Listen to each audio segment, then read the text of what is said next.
ఓ cinema full run లో 200 కోట్లు వసూలు చేస్తేనే పండుగ చేసుకుంటారు నిర్మాతలు. అలాంటిది ఒక్క సినిమా కోసమే హీరో 200 కోట్ల రెమ్యూనరేషన్ అడిగితే ఎలా ఉంటుందో ఊహించుకోండి. ఊరుకోండి, మరి 200 కోట్లు ఎవరండి బాబు అడిగేది అనుకుంటున్నారు కదా. ఏం చేస్తాం, అడుగుతున్నారు. మరి ఇంతకీ ఎవరా సూపర్ స్టార్ చూద్దాం రండి.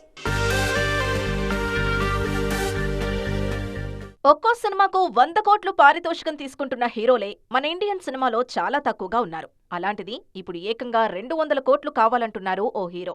దానికి నిర్మాతలు కూడా సయ్యనేశారు. ఆయనే దళపతి విజయ్. ఈయన చివరి సినిమా కోసం ఏకంగా 200 కోట్ల వరకు రెమ్యునరేషన్ కోట్ చేస్తున్నట్లు ప్రచారం జరుగుతోంది. విజయ్ ఈ మధ్యే పాలిటిక్స్ లోకొచ్చారు. 2026 అసెంబ్లీ ఎన్నికల్ని టార్గెట్ చేస్తున్నారు. ఈ క్రమంలోనే తానింకా ఒక్క సినిమా మాత్రమే చేస్తానని చెప్పారు విజయ్. అందుకే ఈయన లాస్ట్ మూవీకి డిమాండ్ మామూలుగా లేదు.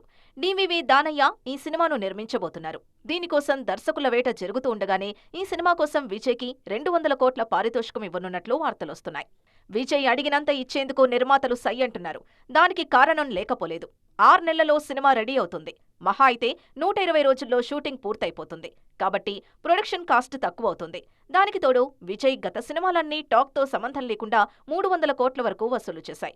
లియో అయితే 500 కోట్లు క్రాస్ అయింది. విజయ్ రెమ్యునరేషన్ ఆ రేంజ్లో పెరగడానికి మరో కారణం ఆయన సినిమాలకయ్యే ప్రీ రిలీజ్ బిజినెస్.